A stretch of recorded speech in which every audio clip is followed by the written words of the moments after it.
Hi, I'm Adrian Helfert, Chief Investment Officer of Alternatives and Multi-Asset. Thank you for listening today. We're going to give you an idea of October market performance and some of the narratives that we're looking at for the year to date and going forward. If we look forward a little bit, certainly the market update shows the S&P 500 had a good month and indeed continuation of what has been a strong year to date. Interesting to note, year to date, we're 17.5% on the S&P 500. The market is. That's about on average for the last 13 years. That's amazing when you think about the market of my father that was the proverbial 8 to 12% returns. Over the last over a decade, the average and the median returns are very strong. October was a continuation of this with some significant variances where we see distinction. If we look at the equal weighted S&P 500, not so much. It was actually down relative, which goes to show that the so-called Magnificent Seven, the large cap and the uber large cap securities, are still performing and outperforming the broad market significantly. Oftentimes now we're hearing the term the hyperscalers. The hyperscalers are those large tech companies that are using the inputs of things like chips and semiconductors in order to facilitate the emergence of artificial intelligence. That's where we're seeing the narrative, and that's where we're seeing the performance. Even as large as they are still the lion's share of the performance of the market.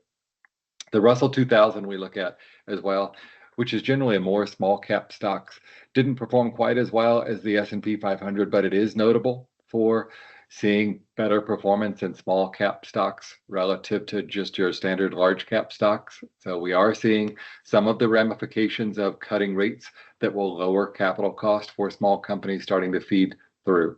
The growth element over the value element, that narrative continues as well, and that goes back to that same theme of the hyperscalers, the large companies that are facilitating technological innovation are the ones that are really performing. If we look at interest rates and how they've performed, we saw them come down just a little bit, interest rates, and it was more a reflection, we feel, of we've been going through a government shutdown. And there's a little bit of risk associated with the forward growth prospect and the possibility that we see lower growth as a result of the lack of government spending and the higher uncertainty and the lower consumer sentiment in the environment. So that has, we feel, driven down interest rates a little bit, which are oftentimes a proxy for real growth. So we have started to see that.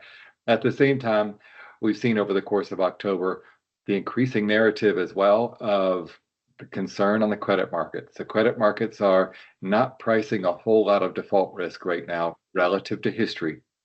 And we're seeing that through what we call yield spreads, or the yield relative to a risk-free on a corporate bond is that spread.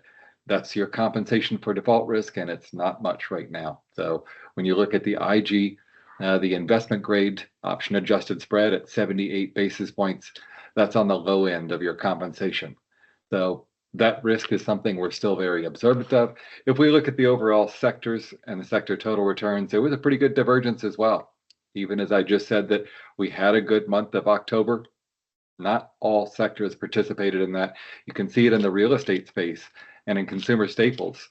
Both of those are often more reflective of a defensive environment.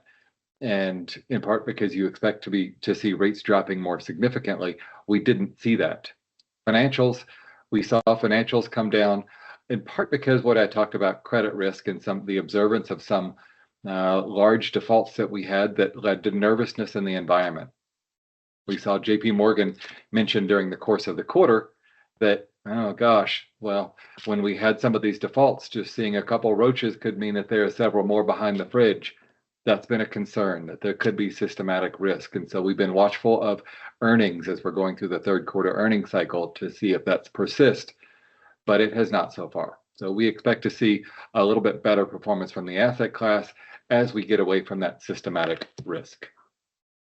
Fixed income detail, as we look at total returns in that asset class, it's been reasonably good, in part driven by, of course, interest rates went lower. The risk-free aspect of your corporate bond helped drive returns up. At the same time, spreads, or that compensation for default risk, provided excess income, but it wasn't significant, and certainly not as significant as the equity markets. So it's something we're still watchful for. Of the corporate bond market is ticking along. It's more risky, and when we look at valuations and relative valuations on a tactical basis, it's richer than the equity market is at current. Then we go to our capital markets outlook. We, of course, operate to three distinctive scenarios. The primary scenario is still, as you can tell, and we've named it on James Bond themes here, the Goldfinger scenario of things are reasonably good. Near-term trend economic growth. We actually upgraded that recently for what was below trend economic growth. We now expect to see better GDP growth in 2026, in part because we can start to focus on it as we come through this cycle of the government shutdown and the concerns and the narrative that we could see that be elongated. Investors can begin now to focus on what's right in front of them, which is around $250 billion of business and consumer tax cuts. The Fed is easing at the same time. We know that the neutral rate is considerably lower than where we are. And so the Fed funds rate is likely to go significantly lower. That's accommodative for the markets. So we're going through that. And at the same time, another tool in the toolbox for the Federal Reserve is use of the balance sheet. And we don't have balance sheet contraction anymore. Suffice it to say, what that means is better accommodation to the market at large, more liquidity to the market at large. So that's providing a bit more accommodation to equities, lower interest rates, better capital costs for companies. So it's a good environment to be operating in. If we just look at the big picture points, that's where we are. The Federal Reserve, especially because in May of 2026, we're going to have a new Fed governor. And with that Fed governor and the new appointments that we have seen recently, we know it's more of an accommodative Fed.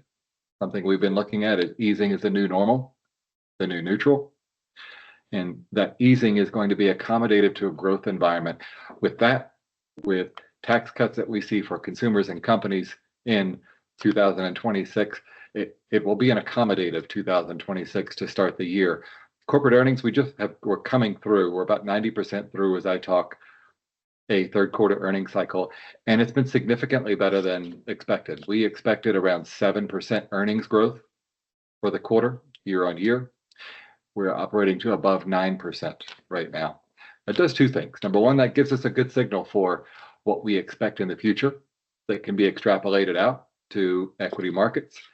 The second thing it does is when you start to see the adjustment of expected forward earnings, that naturally pulls down your valuation. If the price remains the same and earnings go up, your price to earnings multiple goes down. That means a better valuation optically on equities.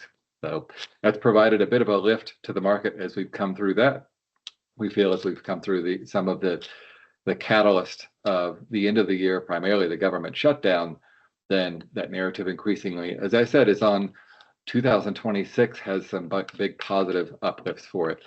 Valuation is elevated. And when we look at individual sectors or asset classes on the equity market, we recently moved back to positive, in part because we feel like we're coming through this more downside catalyst environment where we were neutral before. Even though valuations are elevated, we feel that the thematics driving and the extrapolation of strong earnings going forward can help provide to a good equity market lift in 2026. On the credit market, not so much.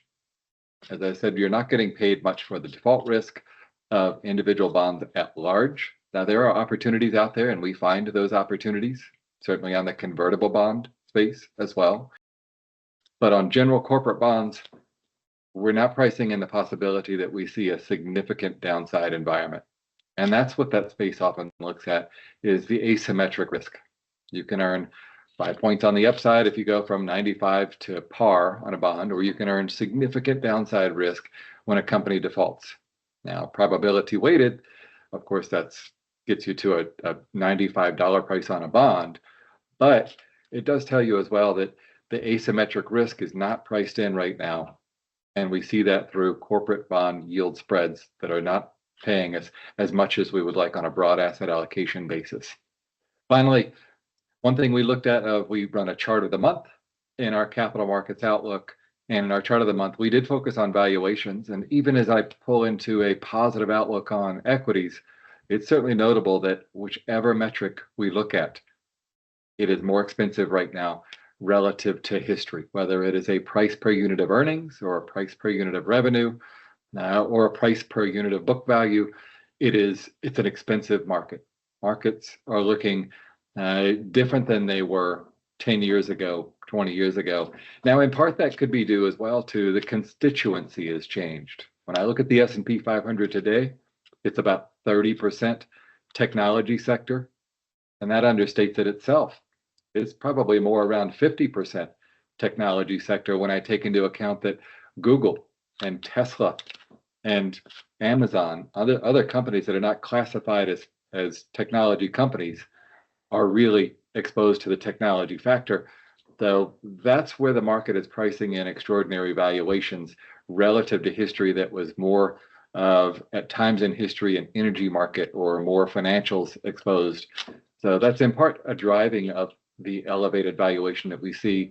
We also feel that just going into the 2026 narrative of the increasing provision of stimulus and liquidity to the environment, we look forward to a positive year. Thank you for listening today. We hope you enjoyed what we had to present. If you have any questions, please reach out to us, and we look forward to seeing you soon.